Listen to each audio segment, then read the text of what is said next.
11월 14일 화요일 3일 기도에 오신 전도동교회 모든 여러분들을 환영합니다. 찬미 310장 부르고 기도하고 시작하겠습니다.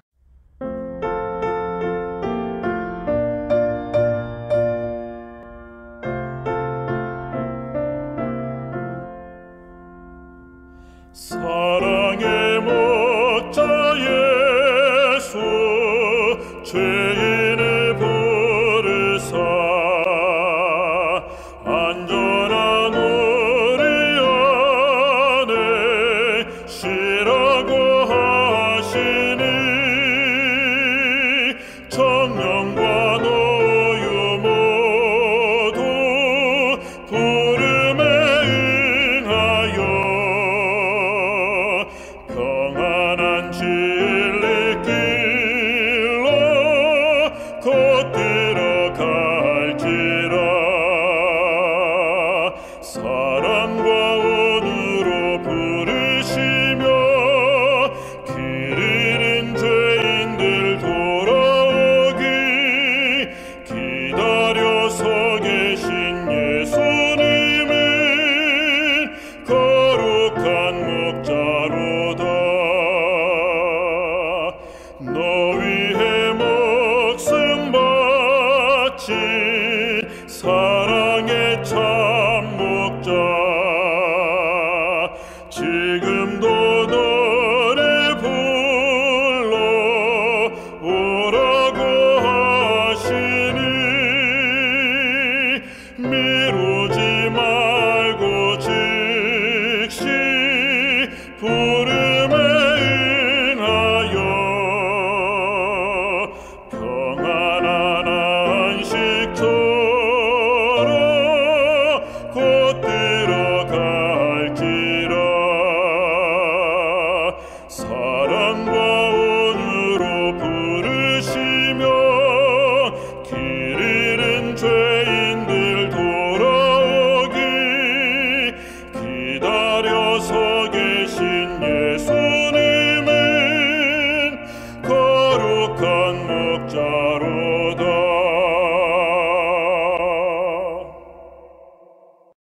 사랑의 아버지 하나님, 오늘도 하나님의 말씀을 배우도록 하겠습니다. 가르치는 저와 듣는 우리 모든 성도님들에게 은혜의 시간 될 수 있도록 그 은혜 베풀어 주시기를 예수님 이름으로 간절히 기도합니다.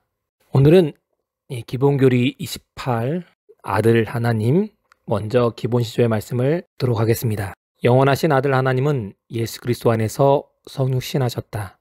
그분을 통하여 만물이 창조되었으며 하나님의 품성이 계시되었고 인류의 구원이 성취되었으며 세상이 심판을 받는다. 영원토록 참 하나님이신 분이 참 인간 예수 그리스도가 되셨다. 그분은 성령으로 잉태되시고 동정녀 마리아에게서 탄생하셨다. 그분은 인간으로서 생활하셨고 욕을 당하셨으나 하나님의 의와 사랑을 완전하게 예증해 보이셨다. 그분은 당신의 기적을 통해 하나님의 권능을 드러내셨으며 하나님이 약속하신 메시아이심을 증명하셨다. 그분은 우리의 죄를 위해 우리 대신 자발적으로 고난당하시고 십자가 위에서 죽으셨으며 죽은 자 가운데서 부활하시고 승천하사 우리를 위해 하늘 성소에서 봉사하신다. 그분은 당신의 백성을 최종적으로 구원하고 만물을 회복하고자 영광 중에 다시 오실 것이다. 제4장 아들 하나님, 오늘은 세 번째 두 본성의 연합에 대해서 살펴보도록 하겠습니다. 두 본성이 연합하셨습니다. 첫 번째, 오직 한 분이신 그리스도십니다. 그분께서는 여인에게서 나신 인간적인 본성과 하나님의 아들인 신적 본성, 두 본성이 연합하셨습니다. 빌립보서 2장 6절과 7절은 이렇게 얘기합니다. 그는 근본 하나님의 본체시나 하나님과 동등됨을 취할 것으로 여기지 아니하시고 오히려 자기를 비어 종의 형체를 가져 사람들과 같이 되었고, 빌립보서 2장 6절 7절 말씀입니다. 하나님과 본체 그리고 하나님과 동등됨을 취할 것으로 여기지 아니하는 이 부분은 바로 신적인 본성을 의미합니다. 그리고 종의 형체를 갖춰 사람들과 같이 되었다는 것은 바로 인간적인 본성을 가졌다는 것입니다. 신적 본성과 인간적인 본성, 두 본성이 연합되어 있신 분이 바로 그리스도이십니다. 요한복음 1장 14절은 이 부분에 대해서 이렇게 얘기합니다. 말씀이 육신이 되어 우리 가운데 거하심에 우리가 그 영광을 보니 아버지의 독생자의 영광이요 은혜와 진리가 충만하더라. 말씀이셨던 창세기 1장 3절에 이르셨던 바로 그 말씀하셨던 그분이 신신분이 육신이 되었다라고 표현합니다. 말씀인 신적 본성이 육신 인간적인 본성을 취하셨다는 겁니다. 그리고 우리 가운데 거하셨다라고 이야기합니다. 우리 가운데 거하시기 위해서 신적인 본성을 가지신 분이 인간적인 본성을 취하셔서 두 것이 결합되어 있는 분이 바로 그리스도이시고 이 땅에 오신 바로 예수님이십니다. 두 본성의 혼합에 대해서 살펴보면 첫 번째, 그분이 인성을 스스로 취하셨을 때 신성이 인성으로 가리워졌다는 것입니다. 신성이 드러나지 않은 것이 아니라 인성을 통해 잠깐 가리워진 것입니다. 두 번째입니다. 당신 자신을 벗어나 다른 본성으로 옮겨가신 것이 아니라 당신 안에 인성을 취해 들이신 거다. 어려우시죠? 인성 안에 신성이 감추어져 있었는데 아예 찾을 수 없도록 감추어진 것이 아니라 그리고 그분께서 또 다른 곳으로 본성이 옮겨가셔서 신성이 아예 없는 것이 아니라 당신 안에 인성을 취하셔서 인성 가운데 신성이 있었다는 겁니다. 세 번째, 성육신 하셨을 때 그리스도는 하나님이 되시기를 그치셨거나 그분의 신성이 인간적 수준으로 격화된 것이 아니다.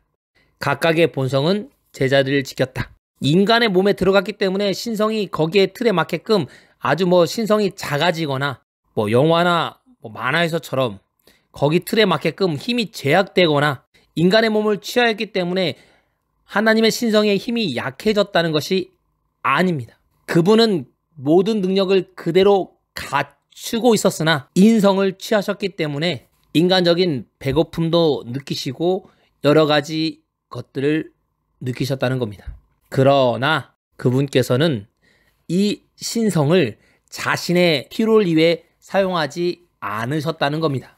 지난주에도 말씀드렸던 것처럼 배고픔에 위하여 돌을 떡이 되게 할 수 있는 능력이 있으셨던 분이 능력을 행하지 않았다는 겁니다. 할 수 없는 것과 할 수 있는데 하지 않는 것은 차이가 있습니다.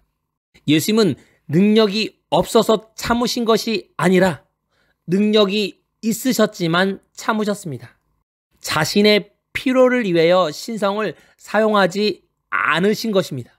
그렇기 때문에 신성이 격화된 것이 아니라 신성을 그대로 가지고 있으셨지만 나의 필요를 위해 그 신성을 사용하지 않으신 겁니다. 고린도서 2장 9절은 이렇게 얘기합니다.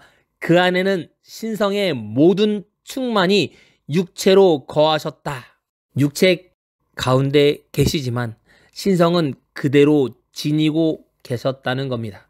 출발점부터 우리 인간과는 차이가 있으셨습니다. 그렇지만 인간의 몸을 취하셨기 때문에 배고픔도 느끼시고 인간과 똑같이 슬픔도 느끼셨습니다. 그래서 사랑하는 친구 나사로가 죽었을 때는 눈물도 흘리셨고 목자 없는 양같이 두루다닌 사람들 보고 측은함을 느끼셨고 또한 배고픔을 느끼셨고 여러 가지 어려움들을 똑같이 느끼셨습니다. 그러나 그런 것을 느끼셨을 때 나의 필요를 위해서 그분의 신성을 취하지는 않았다는 겁니다. 그래서 조금 전에 말씀드린 것처럼 신성이 인성을 취했을 때 신성이 인성으로 가려졌고 당신 자신을 벗어나 다른 본성으로 옮겨가신 것이 아니고 당신 안에 인성을 취해 들이신 거고 세 번째 성육신 하셨을 때 그리스도는 하나님이 되시기를 그치셨거나 그분의 신성이 인간적 수준으로 격화되지 않고 각각의 본성은 제자리를 지키고 있었다는 것입니다. 그러면 두 본성은 언제 혼합되었느냐? 네 번째는 십자가에 달리셨을 때 인간적인 본성은 죽었으나 신성은 죽지 않았다는 겁니다. 인간적인 본성이 있었기 때문에 죽음에 대해서 두려워하셨습니다. 예수님의 죽음은 첫 번째 죽음이 아닌 둘째 사망의 죽음이었기 때문입니다. 죄로 인해 하나님과의 관계의 끊어짐을 느끼셔서 그분은 아버지여 나의 잔을 옮겨달라고 말씀하십니다. 그러나 나의 원대로 말고 오직 아버지의 원대로 해달라고 말씀하십니다. 인간적인 본성으로는 잔을 옮기기를 원했지만 신성을 있었기 때문에 그분은 자신의 백성을 끝까지 포기하지 않으셨습니다. 십자가에서 인간의 본성은 죽었습니다. 그러나 그분의 신성은 살아 있었습니다. 그러면 왜 두 본성이 연합해야 할 필요가 있을까요? 첫 번째는 인간을 하나님과 화해시키기 위해서 필요합니다. 신성과 인성을 지닌 구주만이 구원을 가져올 수 있기 때문입니다. 하나님의 법을 지킬 수 없는 법이라고 했던 사단의 그것을 증명할 수 있는 것은 인성을 취하신 그리스도만이 하실 수 있으셨습니다. 두 번째, 당신의 신성을 신자들에게 나눠주시기 위해 당신 안에 인성을 취해 들이셨습니다. 겪어보신 분이 신자들에게 신성을 필요함을 아신 겁니다. 어느 누구도 죄를 인간 스스로 이길 수 없습니다. 완전해질 수 없습니다. 사람은 죄를 이길 힘이 없기 때문입니다. 그렇기 때문에 그리스도께는 끊임없이 매일의 성령의 필요를 느끼시고 하나님께 간절히 기도하셨습니다. 오늘날 우리도 사단과의 싸움에서 승리하려면 성령과 하나님의 도우심이 반드시 필요합니다. 그렇기 때문에 하나님의 신성을 매일 구해야 합니다. 예수님께서 매일 구하신 것처럼 우리도 구할 때 사단과의 싸움에서 승리할 수 있습니다. 세 번째, 신이신 분의 보혈의 공로를 통하여 신자들은 신의 본성에 참여할 수 있기 때문입니다. 이제는 예수 그리스도의 보혈의 피로 우리는 죄 없는 사람이 되었습니다. 그래서 예수님과 합하여 우리는 사단의 싸움에서 승리할 수 있습니다. 우리는 매일의 삶 속에서 예수님의 십자가의 보혈의 피로 우리의 것을 주장할 수 있습니다. 종교개혁을 했던 마르틴 루터는 꿈속에서 사단이 자신의 죄를 가지고 끝까지 반대하는 것을 보았습니다. 그럴 때 예수님께서 마지막에 사단이 잡고 있는 그 부분을 놓으라고 말씀하면서 사단이 그 부분을 놓았을 때 이렇게 쓰여 있었습니다. 위에 다루었던 모든 루터의 죄는 예수 그리스도의 십자가의 보혈의 피로 사함을 받았다. 우리는 구원받지 못할 존재들입니다. 감히 구원을 받을 만한 존재도 되지 않습니다. 그러나 그리스도 예수의 보혈의 피로 말미암아 우리는 죄인이 아니고 구원받을 수 있는 존재가 되었습니다. 그렇기 때문에 그리스도의 보혈의 십자가가 필요합니다. 십자가는 필요 없는 것이 아니라 우리의 삶 속에 가장 필요합니다. 그리고 우리를 위해 탄원하시는 성소에 계신 그리스도도 필요합니다. 네 번째는 신성과 인성의 결합을 통하여 그리스도의 속죄의 희생이 효력을 갖습니다. 신성만 가지고 있다면 그분께서 십자가에 달려 돌아가는 것은 의미가 없었습니다. 신은 인간을 사랑할 수 있기 때문입니다. 그러나 인성을 가지신 그분께서 인간적인 이성을 가지고 죄에서 승리하셨습니다. 그렇기 때문에 우리도 죄에서 승리할 수 있다고 말씀하십니다. 내 힘으로가 아닌 신성과 결합할 때만이 우리는 시험에서 승리할 수 있습니다. 그렇기 때문에 매일 아침 우리는 하나님의 필요를 구해야 합니다. 그리스도의 신성과 우리의 인성이 결합하도록 간구해야 합니다. 그럴 때 우리는 사단과의 싸움에서 승리할 수 있습니다. 두 본성의 연합이 필요한 두 번째 이유는 인성으로 신성을 가리우기 위해서입니다. 죄 있는 인간은 파멸되지 않고 그분의 존전에 살아있을 수 있도록 하기 위함입니다. 지난주에도 말씀드린 것처럼 죄인이 하늘에 가면 하나님의 영광의 빛으로 사람은 바로 죽습니다. 그런데 신성과 인성이 결합되어 있을 때 그분을 만날 수 있습니다. 두 번째, 그분은 여전히 하나님이셨으나 하나님처럼 보이지 않으셨습니다. 인성을 취하셨기 때문입니다. 그래서 그분은 볼품없는 모습으로 보였을 수도 있습니다. 그러나 그분은 여전히 하나님이셨습니다. 인성 안에 신성이 감추어져 있었기 때문입니다. 세 번째, 본성 연합이 필요한 이유는 세 번째, 승리의 생애를 사시기 위해서 필요합니다. 그분 안에는 신성의 모든 충만이 육체로 거하셨기 때문에 죄를 이기실 수 있었습니다. 승리는 내 스스로 이루는 것이 아니라 신성의 결합이 있을 때 이룰 수 있습니다. 우리 스스로 완전해질 수 없습니다. 완전해져서 하늘에 가는 것이 아니라 부족한 부분을 그리스도께서 채워주심으로 우리는 완전하다고 인정받는 것입니다. 리뷰 & 헤랄드 1814년 10월 13일자는 이렇게 얘기합니다. 아버지께 전적으로 의지함으로써 그분의 인성과 결합된 신성의 능력은 인간을 위해 무한한 승리를 거두셨다. 하나님께 의지하는 게 필요합니다. 내 스스로는 결코 사단과의 싸움에서 승리할 수 없음을 우리는 알아야 합니다.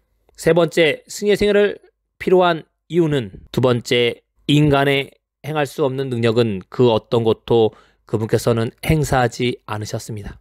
신성의 능력을 활용해서 자신의 이익을 위해 사용하지 않았다는 것입니다. 세 번째, 우리도 그리스도의 신적 능력을 통하여 생명과 경건에 속한 모든 것에 접근할 수 있습니다. 그리스도의 신적 능력이 우리에게도 필요합니다. 내 스스로 경건해질 수 없지만 그분께서 함께 하시면 우리도 경건한 사람이 될 수 있습니다. 간절히 기도하게 되기를 바랍니다. 네 번째는 보배롭고 지극히 큰 약속에 대한 믿음으로 우리는 정욕을 인하여 세상에 썩어질 것을 피하여 신의 성품에 참여할 수 있는 자가 됩니다. 내 스스로 완전해질 수 없지만 그분을 통하여 우리는 완전해짐으로 정욕에 정복당하지 않고 세상에 썩어질 것을 요구하는 사람이 아닌 신의 성품에 참여하는 모든 사람이 될 것입니다. 그럴 때 계시록 3장 21절은 이렇게 말합니다. 이기는 그에게는 내가 내 보좌에 함께 앉게 하여 주기를 내가 이기고 아버지 보좌에 함께 앉은 것과 같이 하리라. 계시록 3장 21절 말씀입니다. 하나님의 보좌에 앉을 수 있는, 옆자리에 앉을 수 있는 특권이 있습니다. 살아서 하늘에 갈 사람들에게만 누려질 특권입니다. 저와 여러분이 그런 특권을 누리게 되길 바랍니다. 하늘에 가서 우리를 위해 인성을 취하시고 십자가에 달리신 예수님을 모두 만나시는 전원의교회 모든 성도님들 되시기 바라면서 말씀을 마치겠습니다. 3일 기도의 기도 제목을 말씀드리겠습니다. 첫 번째, 오늘의 말씀이 내 삶에 적용되도록 기도해 주시기 바랍니다. 두 번째, 교회 환우들, 우리 정복자, 주계용, 이무분 성도님을 위해서 기도해 주시기 바랍니다. 그리고 우리 성도님들의 건강을 위해서도 함께 기도해 주시기 바랍니다. 세 번째, 환절기 우리 성도들의 건강을 위해서 함께 기도해 주시기 바랍니다. 마지막으로 개인의 기도 제목으로 마치도록 하겠습니다.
주기도문입니다. 하늘에 계신 우리 아버지여, 이름이 거룩히 여김을 받으시오며 나라의 임하옵시며 뜻이 하늘에서 이룬 것 같이 땅에서도 이루어지이다. 오늘날 우리에게 일용할 양식을 주옵시고 우리가 우리에게 죄 지은 자를 사하여 준 것 같이 우리 죄를 사하여 주옵시고 우리를 시험에 들게 하지 마옵시고 다만 악에서 구하옵소서. 나라와 권세와 영광이 아버지께 영원히 있사옵나이다. 아멘.